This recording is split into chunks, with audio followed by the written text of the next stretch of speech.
Donc bonjour à tous. Alors le tuto que je vais vous présenter aujourd'hui, ça va être dans la continuité de celui que j'ai fait la semaine dernière sur les différentes versions de Pinacle Studio.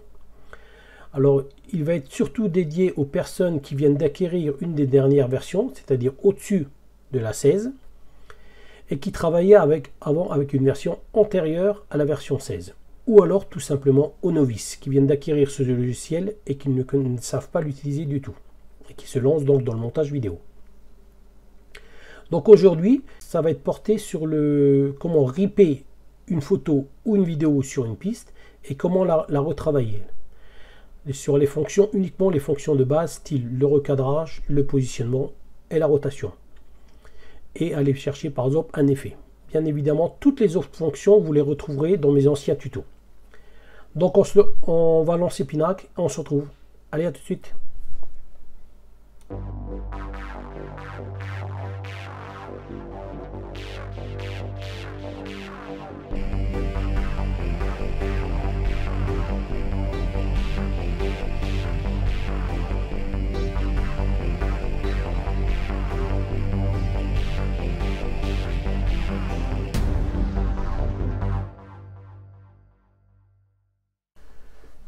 Donc nous voici dans Pinacle. Donc vous venez de lancer Pinacle pour la première fois et vous arrivez sur cette interface.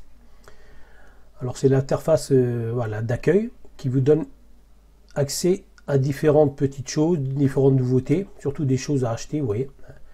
Donc nous ce qu'on veut faire, c'est créer un film. Donc vous allez cliquer sur modifier. Donc vous arrivez dans cette interface là. Alors si vous voulez arriver sur modifier dès que vous lancez le logiciel, il faudra aller ici, dans panneau de configuration. Vous allez ici dans page de démarrage et vous cliquez tout simplement sur modifier. Vous appliquez et vous faites OK. Donc systématiquement, dès que vous lancerez Pinacle, vous arriverez sur cette interface là. Alors ici, on retrouve notre fameuse barre sur le côté. Donc qui a changé par rapport aux premières versions, mais qui est toujours là.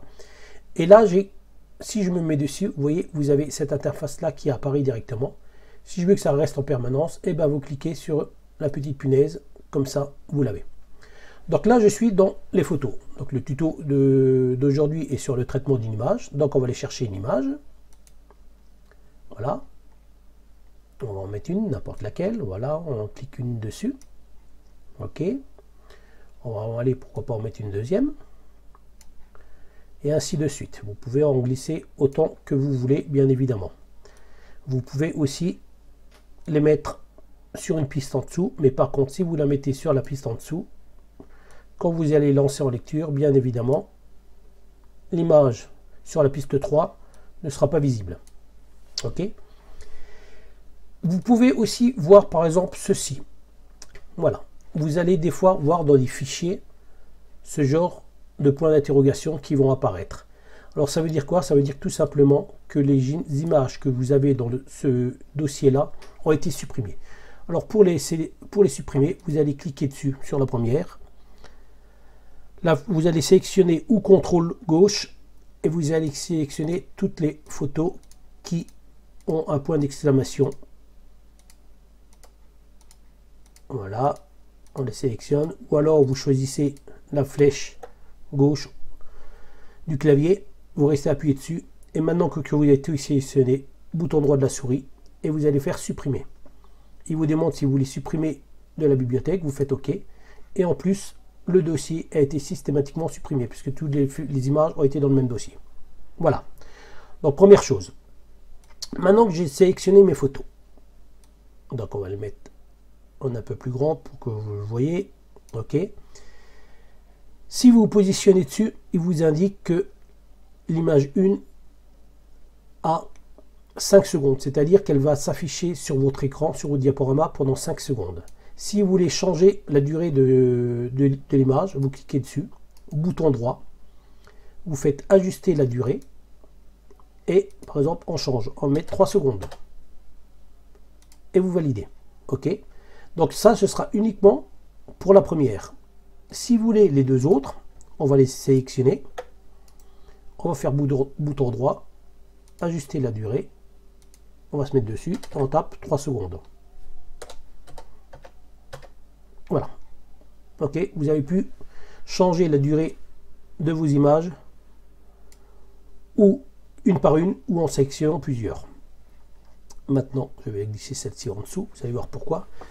Maintenant, ce que je veux, c'est régler sur la première image sa taille. Je ne veux pas que ça apparaisse en plein écran comme ça, parce que pourquoi? Parce que j'ai une deuxième sur la piste 3 que je voudrais la rendre visible. Donc je clique dessus 2 fois et vous avez cette barre de menu qui s'affiche dans propriétés. Donc vous avez ici la fonction taille horizontale et verticale, avec ici le petit cadenas qui verrouille, ce qui signifie que si vous changez la taille horizontale, vous allez voir, la taille verticale va changer. Si vous déverrouillez ça, c'est uniquement la valeur que vous allez rentrer qui sera changée et ça ne changera pas dans la taille verticale ou vice versa. Maintenant, vous voyez, elle est ici. Donc maintenant, on voit bien l'image qui est en dessous. Donc je vais la positionner, je vais changer sa position. Voilà, je vais la mettre par exemple à droite. Ok, et je la monte. Alors, ou vous servez des petites flèches là, ou tout simplement vous tapez la valeur. Voilà. Maintenant, là, j'ai réglé donc ma position et ma taille. On peut faire des rotations, vous voyez, rotation, pivot, ainsi de suite. Donc, je vais vous montrer à quoi consistent ces fonctions. Voilà, on change.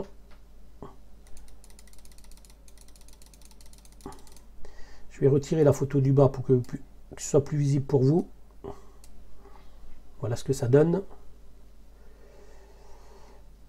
On revient dessus. Voilà. Et celle-ci. OK. Après, vous avez le nombre de rotation, pivoter X, Y, ainsi de suite. Donc, si j'en fais une, vous voyez, ça change aussi. Voilà, donc ça, je vous laisse les découvrir, comme d'habitude. OK, pivot. OK. Vous voyez. Et si vous dites, bah non, au final, ça ne me plaît pas du tout, eh ben, vous cliquez sur le petit rond, la petite flèche en arc de cercle, hein, et vous réinitialisez l'ensemble. Attention, si vous venez à enregistrer et fermer votre logiciel, les valeurs que vous avez mises ici, donc sur une photo, elles resteront. Donc il faudra remettre 0, 0, 0 partout manuellement. Sinon, vous allez garder ce que vous avez bien sûr fait. Bon, maintenant, je vais cliquer sur la deuxième. Donc, il y a aussi une autre possibilité. Donc là, bien évidemment, je suis uniquement sur le recadrage, le positionnement, ainsi de suite. Vous avez bien évidemment ici des effets de couleur. Je vais prendre la mienne toujours. Voilà, des effets de couleur. Donc, vous pouvez jouer sur la saturation, sur l'exposition, ainsi de suite, comme si vous utilisiez un logiciel de photo. Des effets aussi. Voilà, des effets caméra 2D par exemple, hein. Couleur, je vous laisse, voilà, par exemple si je prends ça, voilà ce que vous avez sur la photo. Si je prends un effet caméra, oui, je crois que c'est caméra ou couleur, non, couleur. Par exemple, je peux le mettre un effet, vous voyez, dès que vous mettez la souris dessus, ce que ça fait. Donc il y en a d'autres. Vous voyez. Donc ça, je vous laisserai les découvrir. Hein. Après, suivant ce que vous voulez faire. Si vous êtes, bien sûr, si vous ne voulez pas passer par un logiciel de photo. Donc on va venir sur notre deuxième. Donc là, il y a aussi une autre possibilité. Donc pour éviter tout ce qui est recadrage comme ça en passant par cette barre-là, vous avez ici des petites icônes. Vous voyez les icônes là, sous le plan de montage, en bas à droite, vous avez ici, voilà, modèle de recadrage. Donc vous avez maintenant un rectangle orange en pointillé qui apparaît. Donc si vous voulez la recadrer, voilà, vous pouvez faire ça. Vous cliquez à côté sur mode de mise à l'échelle. Et là, vous allez recadrer le recadrage que vous venez de faire. Et vous pouvez bien évidemment la positionner. Donc si je reviens en arrière,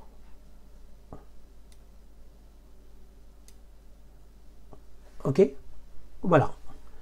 Et vous pouvez, on l'a recadré, mais vous pouvez très bien rester maintenu avec la souris et déplacer l'endroit où vous voulez la mettre.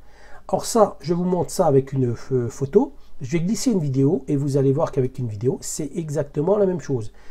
C'est vrai que les deux petites icônes là, c'est bien pratique parce qu'au moins ça, vous avez la visualisation tout de suite. C'est plus parlant pour certaines. On va aller chercher donc dans vidéo. Qu'est-ce que je vais prendre? Qu'est-ce que j'ai dans vidéo? Vous voyez là pareil, j'ai des choses qui apparaissent. Donc, je vais les supprimer tout de suite.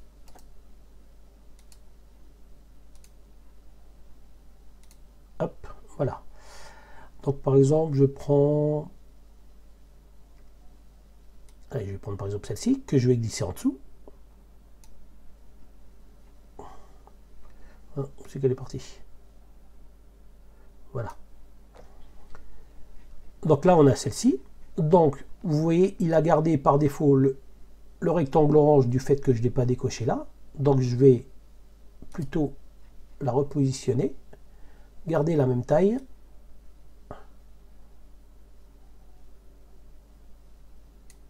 Et vous avez le même principe. Si après vous avez ici plus de pistes, bon, je n'ai pas utilisé la piste 1 parce que je m'en sers en général pour mettre mon logo. Donc vous mettez sur une piste, bouton droit de la souris, insérez une piste et vous faites en dessous. On va glisser l'autre photo et on va faire la même chose.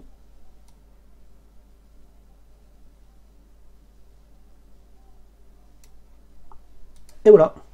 Donc là, si je lance en lecture,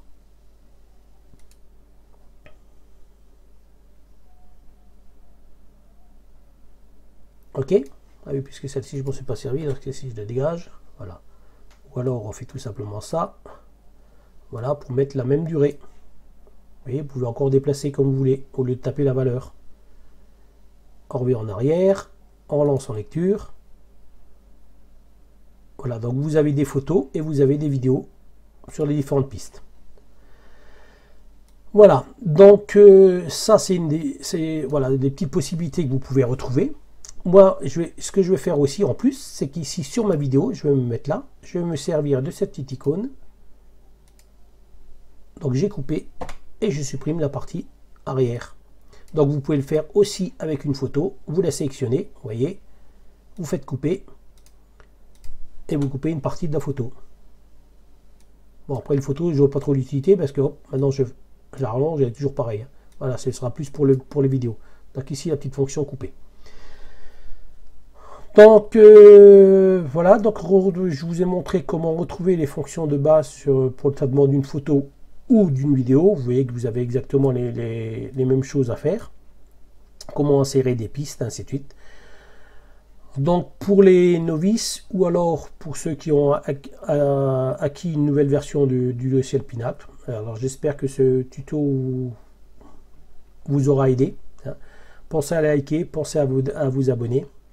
Et puis au prochain tuto, je vous montrerai comment insérer du texte et comment mettre de l'animation du texte sur une photo ou sur une vidéo.